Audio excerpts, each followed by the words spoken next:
Greetings, Culturians, and welcome back to the channel. Today, we have to talk about the complete and thorough collapse of a game that was essentially always going to be Concord 3.0, or maybe we're at Concord 4.0 right now.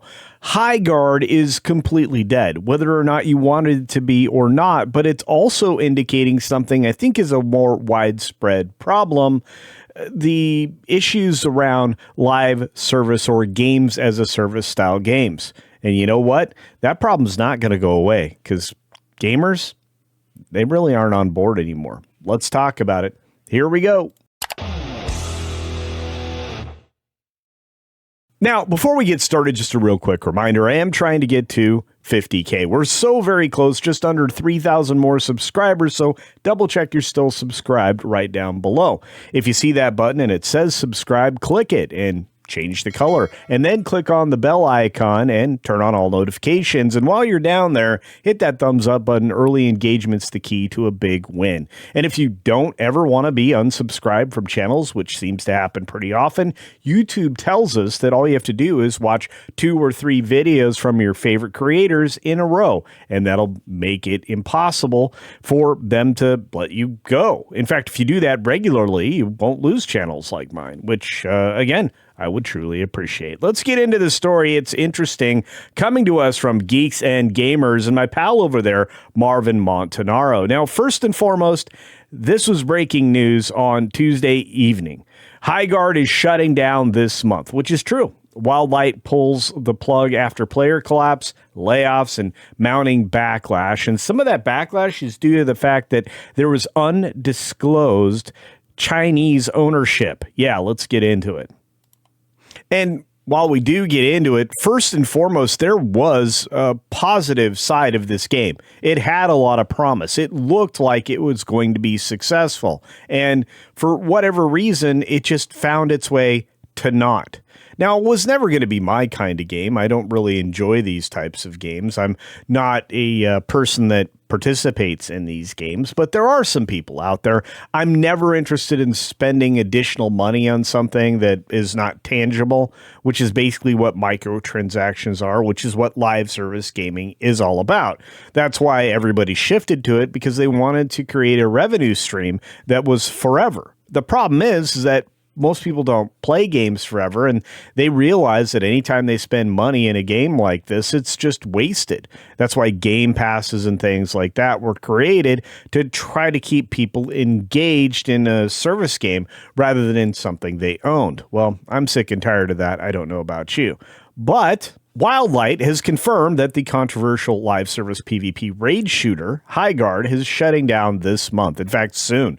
We're going to be looking at it here in the next couple of weeks. And the game's rapid collapse is raising some serious questions about what went wrong behind the scenes. And I think that's almost, well, deadly clear. They have seen this happen multiple times before. As I said, this is basically Concord 4 at this point.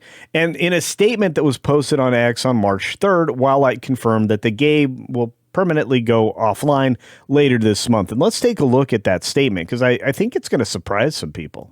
Highguard's final update arriving soon. Thank you for playing with us. And of course, they say, today we're sharing the news. We have made the decision to permanently shut down Highguard on March 12th.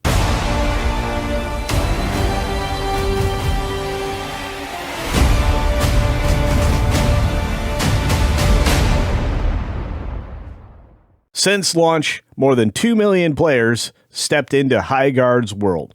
You shared feedback, created content, and many believed in what we were building. For that, we are deeply grateful. Are you, though? Are you?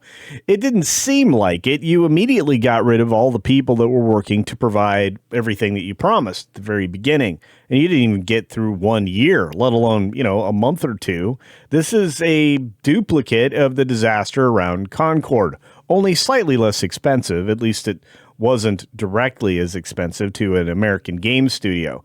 This, well, I don't know. It was misrepresented for a long period of time, and I think that frustrated a lot of people. But the player base collapse is cited as the primary cause. And you can see it in real time here from this game chart, I believe from the 3rd, that was screen captured. You can see the high over there on the far right, 97,249 players. Well, they're not there anymore. The 24-hour peak being 1,600 in this small 24-hour window, and 1,133 playing at the time that the screen was captured. That's not good numbers. You need more than that as a player base, even if it's just Steam that you're tracking. Now, again, on as many platforms as you can be on, you should be on, at least in the gaming world. But you should also have crossplay to ensure full game lobbies that allow for matches to occur regularly in this style of game. Those things didn't seem to be working very well, and there were screen captures I caught earlier in the week. There were like 400 people playing. That's not enough. You don't get hardly any matches going, and it can wait a while for one. This had Concord written all over it from the very beginning, and I have a feeling that they saw that. They recognized that this game didn't have enough to offer. Now, they corrected it. They upped the number of matches and the way you could actually engage in matches, but it still had a ticking time on it to get to that first real action. I always thought that games like this, you needed to get into it right away. It can't be a traditional game that builds into, something more later on. And it certainly shouldn't be dependent upon microtransactions to help get you farther along the way.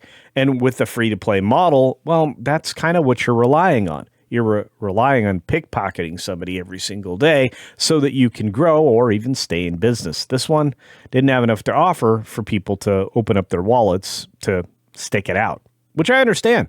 Entertainment dollars don't go as far and aren't appreciated as much. And once we found out China was involved, well, things got far worse. The studio did emphasize that the game saw early interest. It did. Almost 100,000 people on Steam alone. They were claiming since the launch, more than 2 million people stepped into Highguard's world.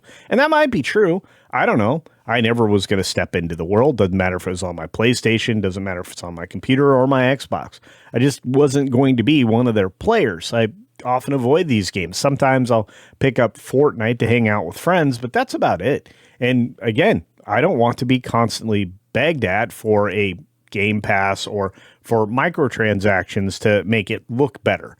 Because, again, in something like Fortnite, all you're doing is changing the look. You're not changing the game or its performance, which I think has got a upside, but it also has a downside as well. Now, mass layoffs hit Wildlight shortly after the launch, and it was widely reported even on this channel. The problem with that is that it signaled the game shutting down was imminent. The shutdown wasn't a surprise to anybody. And following Highguard's rocky performance, Wildlight was hit with a significant number of layoffs that dramatically reduced the size of the studio. Multiple industry reports indicated that the cuts impacted a large portion of the team, with only a small core group remaining. I think it even took out the owner, to be fair. And of course, then their website went down, which didn't add to a positive slant on any of the things that were being speculated about on this game. So as those layoffs came amid reports that the game had been financed by Chinese company Tencent, as I mentioned before, and the key financial backing had been pulled, which you can't blame them for that. I mean, once Chinese money is disclosed, it's either going to do what it's going to do or it's going to completely disappear, which is exactly what happened here. And then there was Jeff Keighley and his promotion that drew a lot of post-launch scrutiny. I mean, this was a prominent position in the Game Awards where this thing debuted, at least the presentation trailer that we got subjected to. And that set up a lot of expectations that they never really followed through on. And I think a lot of people in the audience were disappointed by that. But it's not all bad news. Maybe there's one final update before the end. That's right. Despite the imminent shutdown, the studio says it's still preparing one last content drop. Well, that's good, because they had promised 7 significant changes, or 7 phases, throughout this entire game's first year. Now, well, you're going to get one last one. So the team is excited to release one final game update to enjoy in the remaining life of the game. And then That's all she wrote. And should it be? Maybe. All I know is that this game started off as a sensation for some and became a laughingstock within the first 2 weeks. I'm not sure if there are going to be a lot of other game companies out there that are going to try to jump into this genre or are going to try to exploit live service games going forward. I think if you want to have good sales and a good reputation, you sell a disc that actually has the game on it and you give up on trying to collect streamed revenue. Streaming revenue doesn't make sense to me as a model for gaming because it sets up some unreasonable expectations and it creates a dependency that I think gamers are growing very tired of. I don't know. Those are my thoughts. What are yours? Let me know what you think about Highguard down in the comments section below. Now, we just recently did a video on this right up there. You can check it out later at your convenience, or you can check it out next. In fact, that'll help with the viewership of this video as well. So, yeah, let me know what you think. Do you think that Highguard is a sign of things to come? Do you think that there are a lot of studios that are going to probably pivot halfway through game development and change back to something that was singularly focused, even if it happens to be online? Do you think games as a service is a soon to die kind of a thing, or do you think it's, here to stay? Those opinions and more, let me know those thoughts down in the comments section below. And as always, be sure to take care of yourself, take care of others, wash your hands because it's good hygiene. It might prevent people like me losing out to a cold recently. And until next time, see ya. Just not playing Highguard.